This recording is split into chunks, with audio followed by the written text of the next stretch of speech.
नमस्कार, India voice देख रहे हैं आप। आपके साथ मैं हूं स्वीटी दीक्षित। 5 बजे के बुलेटिन की शुरुआत करेंगे 5 बड़ी खबरों के साथ, जहां पहली खबर है पीएम मोदी की, जो आज छत्तीसगढ़ दौरे पर थे, जहां उन्होंने कांग्रेस सरकार पर तंज कसा, साथ ही बिहार सरकार के जातिगत जनगणना रिपोर्ट पर भी निशाना साधा। वहीं दूसरी बड़ी खबर यूपी में बंटवारे की है और बंटवारे पर जारी महजबी सियासत की। वहीं तीसरी खबर बोकारो की है, जहां स्कूल में पढ़ना बच्चों के लिए किसी मुसीबत से कम नहीं है, क्योंकि स्कूल के कैंपस में इतना पानी भर गया है कि बच्चों का चलना भी दुश्वार हो चुका है। चौथी खबर की बात करेंगे भूकंप के तेज झटकों की, जहां दिल्ली एनसीआर समेत उत्तर प्रदेश और उत्तराखंड में भी भूकंप के तेज झटके महसूस किए गए हैं। भूकंप का केंद्र नेपाल बताया जा रहा है। पांचवी खबर पे आ जाते हैं अरुणाचल के सीएम के गाने की, जिस पर देश जवान भी झूमने पर मजबूर हो चुके हैं। चलिए पहली खबर की ओर बढ़ेंगे। छत्तीसगढ़ के जगदलपुर से ये अहम जानकारी आ रही है, जहां दंतेश्वरी मंदिर में पीएम ने पूजा की है। बता दें, रैली को भी संबोधित किया है। यहां पे पीएम मोदी ने विपक्ष को लिया है निशाने पर, जातीय जनगणना रिपोर्ट पर साधा निशाना। इसी के साथ साथ उन्होंने कांग्रेस पर भी जमकर निशाना साधा। बता दें कि चुनावी रैली करने के लिए छत्तीसगढ़ गए थे पीएम नरेंद्र मोदी और वहां पे चुनावी हुंकार उन्होंने भरी है। इसी के साथ दंतेश्वरी मंदिर में पूजा अर्चना पीएम मोदी ने की है और जातिगत जनगणना को लेकर इंडिया गठबंधन पर जमकर निशाना साधा है। पीएम मोदी ने कई सवाल यहां पे इंडिया गठबंधन से पूछे हैं।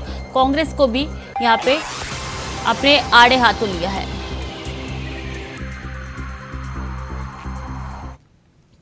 कल से कांग्रेस ने एक अलग लाभ आरापना शुरू कर दिया है। ये कांग्रेस के नेता कहते हैं जितनी आबादी उतना हक। मैं कहता हूं इस देश में अगर सबसे बड़ी कोई आबादी है तो वो आबादी गरीब है, और इसलिए मेरे लिए गरीब ही सबसे बड़ी आबादी है और गरीब का कल्याण यही मेरा मकसद है। मैं सोच रहा था कि पूर्व प्रधानमंत्री मनमोहन सिंह जी क्या सोच रहे होंगे। भारत के पूर्व प्रधानमंत्री मनमोहन सिंह जी तो कहा करते थे कि देश के संसाधनों पर पहला हक माइनॉरिटी का है, अल्पसंख्यकों का है, और उसमें भी मुसलमानों का है। अब कांग्रेस कह रही है कि आबादी तय करेगी कि पहला हक किसका होगा। यानी क्या अब अल्पसंख्यकों का हक कांग्रेस कम करना चाहती है क्या? खबरों में आगे बढ़ेंगे। अलीगढ़ के एएमयू में 2 गुटों के बीच जमकर फायरिंग हुई है। बता दें कि एएमयू के बीएम हॉल और एमएस नॉर्थ हॉल में फायरिंग हुई है, जिसमें डॉक्टर स्टूडेंट समेत 3 युवक घायल हो गए हैं। साथ ही एसीएन कॉलेज में बीयूएमएस की पढ़ाई कर रहे छात्र भी घायल हो चुका है। तो वहीं एएमयू कैंपस में ताबड़तोड़ फायरिंग से सनसनी फैल गई है। हालांकि तीनों घायलों को जेएन मेडिकल कॉलेज में भर्ती करा दिया गया है। बताया जा रहा है कि सूचना पर पहुंची इलाका पुलिस वो एएमयू प्रोटेक्ट रील टीम ने जांच शुरू कर दी है और जांच पड़ताल में वो जुट चुकी है। तो एएमयू में फायरिंग हुई है, जिसके बाद से इलाके में हड़कंप मच गया है। पूरा कॉलेज प्रशासन जो है वो हड़कंप देख रहा है कि किस तरीके से यहाँ पे नजर आ रहा है। 3 लोग घायल हुए हैं। इसी खबर पर ज्यादा जानकारी के साथ मोहम्मद शहनवाज हमारे साथ सीधे अलीगढ़ से जुड़ चुके हैं। शहनवाज, अभी क्या स्थिति है? घायलों की यहाँ पे हालत किस तरीके से बताई जा रही है? अभी घायलों की स्थिति मैडम मैं आपको बता दूं कि उनका उपचार चल रहा है और घायलों को पुलिस के द्वारा और डॉक्टरों के द्वारा सभी को खतरे से बाहर बताया गया है और एक की हालत गंभीर बताइए, जिसको गंभीरता को उसको उपचार के लिए आईसीयू में एडमिट कर रखा है। बाकी जिन लोगों को लगी है वो अभी खतरे से बाहर है। ये पूरा वाकया रात के 11 बजे का बताया जा रहा है और कहा यह जा रहा है कि जब उन्होंने फायरिंग कर दी उसके बाद से पूरे कॉलेज परिसर में उन्होंने तमंचा लेकर लहराया था। कितनी सच्चाई है और उसके बाद से क्या कार्रवाई देखने को मिली है? मैडम देर रात डीएम हॉल के सामने ये जो विवाद हुआ था, एक जन्मदिन पार्टी को लेकर विवाद हुआ था, जिसमें दो भारी गुट आपस में बढ़ गए। अगर बात करें एवी प्रशासन की, तो एवी प्रशासन का साफ तौर से कहना है कि जो भी इसमें घायल हुए वो एवी के छात्र नहीं है। और ये भारी जो दो गुट थे जो आए और डीएम हॉल के सामने जो एवी का है उसके सामने उन्होंने बर्थडे पार्टी सेलिब्रेट की। उसी दौरान दोनों गुट आपस में हो गए, जिसके उपरांत तो दोनों में फायरिंग हुई। इसी दौरान जो छात्र अंदर एवी में रहते हैं उन्होंने बच बचाकर अपने आप को हॉस्टल में जाकर छुपाया, कमरों में घुसे, अपनी जान बचाई। इसी दौरान जब मौके पर पुलिस पहुंचती है तो जो ये दो गुट वहाँ से फरार हो गए। तो क्या दोनों गुट ये कॉलेज के ही थे या बाहर का भी एक गुट बताया जा रहा है इसमें? नहीं, दोनों ही गुट मैडम जो एवी प्रशासन है, दोनों ही गुट बाहर के बता रहे हैं। जबकि एवी प्रशासन का साफ तौर से कहना है कि जो दो गुटों में आपस में लड़ाई उनका हमारा सवाल ये कुछ एवी को बदनाम करने की साजिश रची जा रही है। जो आए दिन की घटनाएं एवी दी जाती है और फिर घटना को अंजाम देने के बाद हो जाती है। ये सवाल तो फिर यहाँ पे खड़े होंगे कि जब बाहर के वो दोनों गुट थे तो कॉलेज परिसर में इस तरह की घटना कैसे हो गई? तो ये डीएम हॉल है मैडम, जो डीएम हॉल एक आम रास्ते से गुजर सकता है जहाँ पे सभी लोग और उस दौरान ये जो बाकी बच्चे उन्होंने बर्थडे पार्टी उसके सामने सेलिब्रेट की। इसी दौरान दोनों में अपने आपस में विवाद हुआ और फायरिंग हुई। जबकि अगर एवी प्रशासन की बात करें तो साफ तौर पे एवी प्रशासन का कहना है कि इनसे हमारा कोई संबंध नहीं था और दो लड़के घायल हुए हैं, वो एवी का कोई भी उसमें छात्र नहीं है। ठीक है श्रीनिवास, नजर बनाए रखिए, पल पल की अपडेट आपसे लेते रहेंगे। तब तक के बहुत बहुत धन्यवाद आपका। खबर में आगे बढ़ेंगे। मुजफ्फरनगर से बड़ी खबर आ रही है। संजीव बालियान की मांग पर बीजेपी दो फाड़ हो चुकी है। संगीत सोम ने किया है बालियान के बयान का विरोध। संजीव बालियान ने कहा था कि पश्चिमी यूपी बने अलग राज्य। संगीत सोम बोले हैं कि मिनी पाकिस्तान बन जाएगा पश्चिमी यूपी। सपा सांसद शफीकुर रहमान भी कूदे हैं इस पूरे विवाद में। तो देखिए बीजेपी के खेमे में दो फाड़ होते हुए अब नजर आ रही है। यहाँ पे संजीव बालियान का अलग बयान है। वो कह रहे हैं कि लगातार हमने देखा किस तरीके से पश्चिमी यूपी के लोग कई ऐसे संकट से गुजर रहे हैं, क्योंकि ना वो उत्तराखंड जा पा रहे हैं इलाज करने के लिए और ना वो पूरी तरीके से गोरखपुर जा पा रहे हैं, वो बीच में फंस जा रहे हैं। जिसके बाद से उन्होंने यहाँ पे अलग यानी कि पश्चिमी यूपी के अलग राज्य की मांग उन्होंने की है। इसी पे संगीत सोम ने कहा है कि ऐसा मुमकिन नहीं, अगर हुआ तो मिनी पाकिस्तान बन जाएगा पश्चिमी यूपी, जिसको लेकर बीच में विवाद नजर आ रहा है। इस पूरे वाक्य पे शफीकुर रहमान भी यहाँ पे कूद पड़े हैं। अब सुनिए संजीव बालियान ने क्या कहा था और अब इस पर बाकी नेताओं का क्या कुछ कहना है। प्रदेश की योजनाएं चलती हो, प्रदेश के हिसाब से चलती है। हर प्रदेश को एक एम्स दे दिया जाए, ITI होती है, हर प्रदेश में एक ITI खुलेगी, हर प्रदेश में एक IMM खुलेगा। इस तरह से योजनाएं चलती हैं। तो बड़ा प्रदेश होने के कारण 25 करोड़ की आबादी उत्तर प्रदेश को ऐसा नहीं मिल पाता जो मिलना चाहिए। तो पश्चिम उत्तर प्रदेश अगर अलग राज्य बनेगा तो सुविधाएं बढ़ेगी, एडमिनिस्ट्रेटिव कंट्रोल बढ़ेगा। तो सबकी इच्छा यही है। मैं तो आपकी जो आवाज है उसमें अपनी आवाज मिलाइए। आपका फोरम हो या पार्टी का फोरम हो, मेरे क्षेत्र की जनता की बात रखना सांसद के रूप में रख करते हुए और अपनी बात में शालीनता के साथ। और उत्तर प्रदेश बनाने का मतलब है, मैं क्लियर शब्दों में कह रहा हूं, इसे कोई बिल्कुल अदरवाइज लेने की जरूरत नहीं है कि अगर हम पश्चिम उत्तर प्रदेश की बात करते हैं तो मिनी पाकिस्तान की बात करते हैं। पश्चिम के लोगों का विकास नहीं होगा, उनका और विनाश होगा। पश्चिम के लोग गारत में चले जाएंगे, पश्चिम के लोग खाते पीते लोग हैं वो खत्म हो जाएंगे, क्राइम नगरी बन जाएगी। क्राइम फार्मूला नहीं आया, कोई अभी बात ही तो उनकी राय है। तो मतलब ये कि इसमें हम अपने लोगों से बात करके बताएंगे अलग राज्य बनाने के लिए। और यूपी बड़ा राज्य है, कोई मामूली राज्य तो है नहीं।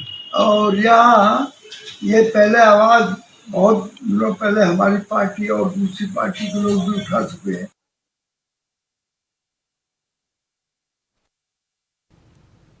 तो यहाँ पे संजीव बालियान एक मांग उठा रहे हैं लगातार कि पश्चिमी यूपी अलग राज्य बने और इसकी राजधानी मेरठ को घोषित किया जाए।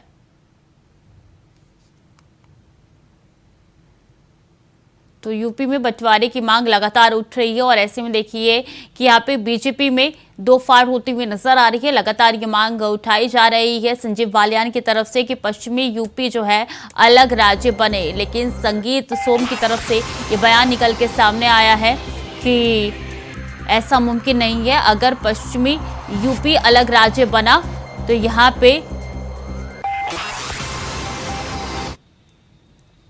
मिनी पाकिस्तान जो है वो बन जाएगा पश्चिमी यूपी। संजीव बालियान कह रहे हैं कि मेरठ राजधानी बनाई जाए, क्योंकि यहाँ पे लोगों को काफ़ी परेशानी हो रही है। हम ना ऋषिकेश एम्स जा सकते हैं, अगर वहाँ भी चलेगा इलाज के लिए तो वहाँ के राज्य को, वहाँ के प्रदेश को प्राथमिकता दी जाती है, वहाँ के लोगों को प्राथमिकता मिलती है इलाज के लिए। गोरखपुर में यही स्थिति है और इसलिए उनकी ये मांग है कि यहाँ पे पश्चिमी यूपी को अलग राज्य बनाना चाहिए। बंटवारे की अब यहाँ पे राजनीति होती हुई नजर आ रही है। संगीत सोम ने किया है बालियान के बयान का विरोध और संगीत सोम ने साफ तौर पे कह दिया है अगर पश्चिमी यूपी यहाँ पे अलग बनाए गए तो वो मिनी पाकिस्तान कहलाएगा। भुखमरी हो जाएगी, वहाँ के लोग को किसी तरीके की सहायता नहीं मिलेगी, जो बद से बदतर स्थिति वहां पे पाकिस्तान की तरह हो जाएगी। इसलिए उन्होंने कहा कि पाकिस्तान ये बन जाएगा मिनी पाकिस्तान, पश्चिमी यूपी कहलाएगा। तो देखिए बंटवारे पे जंग छिड़ती हुई नजर आ रही है। अब बीजेपी के ही दो ऐसे नेता हैं जिन्होंने कह दिया है, एक कह रहा है कि यहाँ पे पश्चिमी यूपी अलग राज्य बनाए जिसकी राजधानी मेरठ हो, तो वही दूसरी नेता कह रही है और फायर ब्रांड नेता माने जाते हैं संगीत सोम बीजेपी के, जो कि कह रहे हैं कि ऐसा मुमकिन नहीं है, अगर हुआ ये तो मिनी पाकिस्तान बन जाएगा पश्चिमी यूपी। संजीव बालियान लगातार ये मांग उठा रहे हैं कि पश्चिमी यूपी को यहाँ पर अलग राज्य घोषित किया जाना चाहिए, क्योंकि जो भी सुख सुविधा है वो पूरी तरीके से नहीं मिलती है और इसलिए उनकी तरफ से ये मांग उठाई जा रही है। तो संजीव बालियान जो कि बीजेपी के सांसद है, उनका कहना है कि अलग राज्य यहाँ पे यूपी को बनाया जाए, लेकिन देखिए अब ये मुमकिन होता हुआ नजर नहीं आ रहा है, क्योंकि यहाँ पे संगीत सोम के भी राग अलग से शफीकुर रहमान इस पूरे मामले में अब कूद पड़े हैं। उनका कहना है कि ये जो है ये सिर्फ 2024 के लिए राजनीति बनाई जा रही है।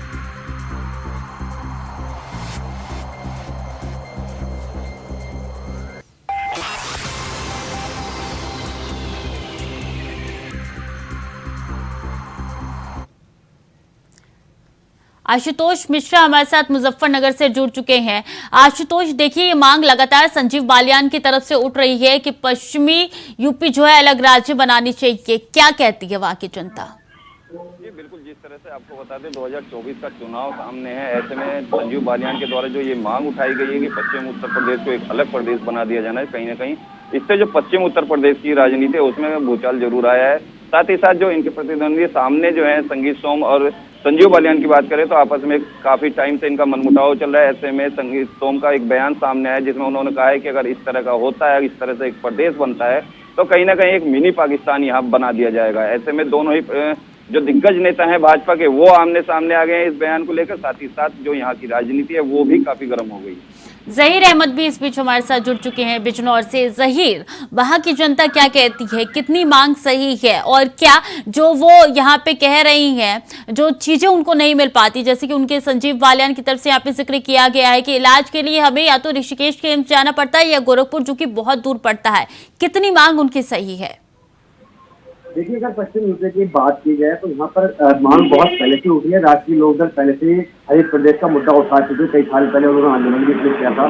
साथ ही वकीलों ने भी पश्चिमी उत्तर प्रदेश में हाईकोर्ट बेंच की मांग लगातार वो कर रहे हैं, वो भी कहीं ना कहीं मांग लगातार चल रही है। कई साल से वो पेंडिंग पड़ी है, अभी तक कहीं जनता की मांग की सुनवाई नहीं हुई है। साथ ही साफ तौर पर जनता का यही मानना है क्योंकि यहाँ से राजधानी भी लगभग 450 किलोमीटर दूर पड़ती है और हाईकोर्ट भी लगभग 700 किलोमीटर दूर पड़ता है और दिल्ली की अगर बात की जाए इलाज के लिए वो भी कहीं ना कहीं यहाँ पर दूर पड़ता है। तो आम जनता की जो अगर बात की जाए तो कहीं ना कहीं वो मांग का समर्थन यहाँ पर जरूर कर रहे हैं। तो जो संजीव बालियान ने जो मांग की है वो कहीं ना कहीं उसका समर्थन होता दिखाई दे रहा है, लेकिन 2024 का इलेक्शन करीब है, उसको देखते हुए कहीं ना कहीं लोग इसे राजनीतिक स्टंट भी बता रहे हैं। जी बिल्कुल, देखिए आशुतोष, यहाँ पे राजनीतिक स्टंट भी इसको बता रहे हैं क्योंकि हमने देखा किस तरीके से पीएम मोदी खुद पश्चिमी यूपी को साधने की कोशिश यहाँ पे लगातार करते आ रहे हैं। कितनी सच्चाई है इसमें, और अगर ये राजनीतिक स्टंट है तो 2024 में क्या लाभ मिलेगा?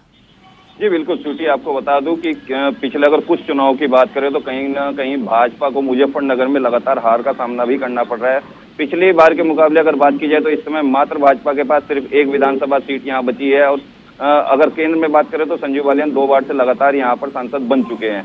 ऐसे में अब कहीं ना कहीं बीजेपी को अपनी साख भी बचानी है, तो ये बिल्कुल कहा जा सकता है कि ये एक राजनीतिक स्टंट है। हालांकि इसकी मांग लगातार उठाई जा रही है, जैसा कि अभी हमारे सहयोगी भाई ने बताया कि जो अधिवक्ता हैं उनके द्वारा इसकी मांग उठाई जा रही है, यहाँ के लोग जो हैं उनके द्वारा मांग उठाई, रालोद के द्वारा लगातार इस चीज को लेकर मांग उठाई जा रही थी। तो ऐसे में 2024 के चुनाव से पहले जिस तरह से संजीव बालियान ने बयान दिया है, तो ये बिल्कुल कहा जा सकता है एक राजनीतिक स्टंट हो सकता है और 2024 के बाद क्या कुछ होता है ये देखने वाली बात होगी।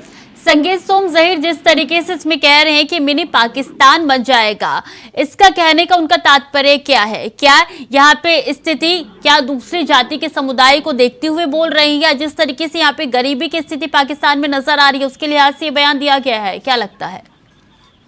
बिल्कुल, देखिए सर, संगीत सोम से बात की जाए बयान की तो वो हमेशा अपने बयानों को लेकर के चर्चा में रहे हैं, क्योंकि पश्चिम यूपी में मुस्लिम आबादी अधिकांश जिलों में जो है देखने को मिलती है, संख्या पर ज्यादा है, साथ ही कुछ जाट बहुल इलाका भी यहाँ पर है। तो संजीव बालियान जो है वो अपना हित देख रहे हैं जाटों को अपनी तरफ से करने के लिए, साथ ही जो संगीत सोम है वो अपनी तरफ देख रहे हैं, कहीं ना कहीं वो ध्रुवीकरण की राजनीति का कहीं ना कहीं इस्तेमाल कर रहे हैं कि जिससे ध्रुवीकरण हो जाए और 2024 का जो इलेक्शन आ रहा है कहीं ना कहीं उसमें मुस्लिम वोट और जो अन्य वोट है वो बढ़ जाए, जिससे बीजेपी को फायदा हो जाए। साथ ही अगर बिजनौर की बात की जाए तो बिजनौर जिला 3 लोकसभा सीटों को जो है टच करता है, बिजनौर, नगीना और मुरादाबाद। इन तीनों सीटों पे कहीं ना कहीं आज की तारीख में जो है बिजनौर और नगीना बीएसपी के सांसद है, साथ ही जो बड़ापुर विधानसभा सीट पड़ती है जो मुरादाबाद लोकसभा में पड़ती है उसमें समाजवादी पार्टी के सांसद है। तो कहीं ना कहीं ये पूरा एक जो है देखने का राजनीति का लग रहा है कि कहीं ना कहीं राजनीति का इस्तेमाल किया जा रहा है। जी बिल्कुल, इसलिए बीजेपी के 2 ऐसे बड़े नेता, एक फायर ब्रांड है और एक सांसद है, जो अब 2 फाड़ करते हुए नजर आ रहे हैं बीजेपी में। आप दोनों का बहुत बहुत शुक्रिया हमारे साथ जुड़ने के लिए, तमाम जानकारी देने के लिए। आशुतोष आपका भी, जहीर आपका भी। फिलहाल वक्त तो चले छोटे से ब्रेक, जल्द लौट रहे हैं। ब्रेक के बाद एक बार फिर से स्वागत है आपका। खबरों में आगे बढ़ेंगे। महाराष्ट्र के नांदेड़ से बड़ी खबर आ रही है। नांदेड़ जिला अस्पताल में बड़ा है मौतों का आंकड़ा। अस्पताल में 13 नवजात सहित 31 की मौत हो चुकी है। पिछले 24 घंटे में हुई है 31 मरीजों की मौत। राहुल गांधी ने बीजेपी पर निशाना साधा है। 13 नवजातों में से 7 लड़के हैं और 6 लड़कियां। और ऐसे में बता दें कि दवाइयों की कमी के कारण ये मौतें हुई। इसी के साथ यहाँ पे अस्पताल प्रशासन द्वारा कहा जा रहा है कि 500 बेड की संख्या है और 1200 यहाँ पे मरीज एडमिट है। 700 की जान यहाँ पे खतरे में बनी हुई है। कई मरीज की मौत यहाँ पे लगातार हो रही है, जिसके कारण स्वास्थ्य महकमे में हड़कंप मच गया है। कोई भी इस पे कार्रवाई करने के लिए तैयार नहीं है, कोई भी सुध नहीं ले रहा है, जिसके बाद से मरीजों की एक के बाद एक जान जा रही है।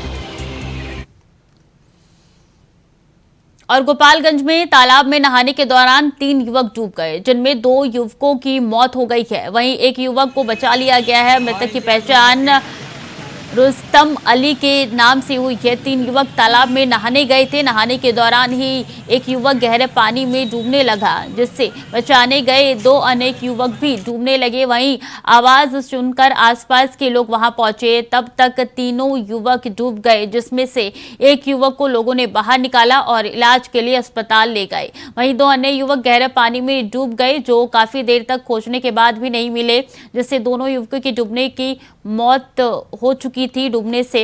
वहीं घटना की सूचना मिलने के बाद उच्चकागांव थाने की पुलिस पहुंची। दोनों युवकों के शव को कब्जे में लेकर पोस्टमार्टम के लिए भेज दिया है।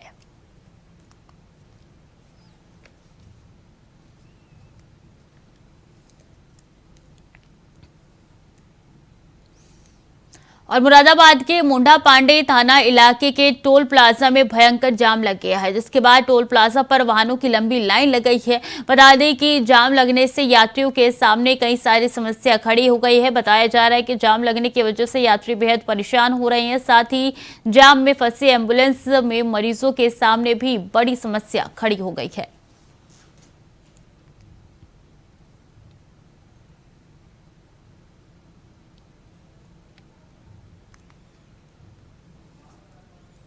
और चित्तौड़गढ़ में लगातार वाहनों की चोरी बढ़ रही है, तो वहीं चोरों का गिरोह एक मोटरसाइकिल को चुराकर भाग रहा था। तभी मोटरसाइकिल के मालिक ने कलेक्टर चौराहे पर लोगों की मदद से वाहन चोर को पकड़ और धुनाई कर दी। बता दें कि मोटरसाइकिल के मालिक ने चोरों को यातायात पुलिस को सौंप दिया है।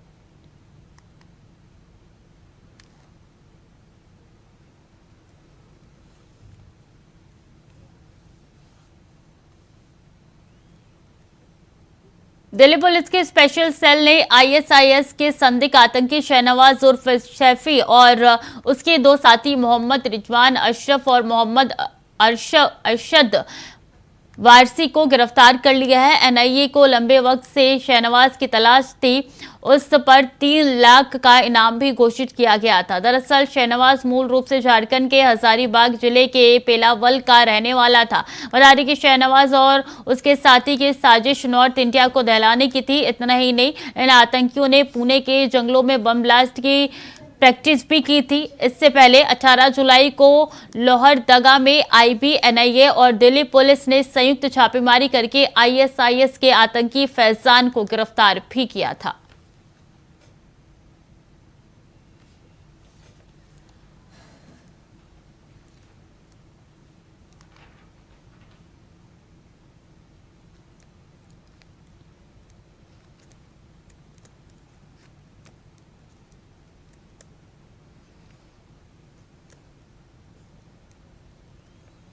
और देश के कई हिस्सों में मंगलवार दोपहर भूकंप के झटके महसूस किए गए। इसी क्रम में बुलंदशहर में भी देर तक लोगों ने भूकंप के झटके महसूस किए। इस दौरान कई परिवार घर से बाहर निकल पड़े। भूकंप के बाद से लोगों में दहशत का माहौल देखने को मिल रहा है। तो भूकंप के झटके दिल्ली एनसीआर समेत कई जगहों पर महसूस किए गए हैं, जिसके बाद से लोगों के अंदर यहां पे दहशत नजर आ रही है। बता दें कि 6.2 तीव्रता रही और नेपाल इसका केंद्र बताया जा रहा है। नेपाल के पास का कांडा इसका केंद्र है और इसी के बाद लोगों के अंदर काफी दहशत है। ये तकरीबन 30 मिनट के अंदर 2 बार भूकंप के झटके महसूस किए गए हैं, जिसके बाद से लोग अपने घर छोड़ जो समतल एरिया है वहां पे पहुंच रहे हैं और लोगों में यहां पे दहशत भी नजर आ रही है। दिल्ली एनसीआर समेत कई ऐसे राज्य हैं जहां पे भूकंप के झटके महसूस किए गए हैं। तो फिलहाल के लिए बुलेटिन में इतना ही। खबरें लगातार जारी है, देखते रहिए इंडिया वॉइस।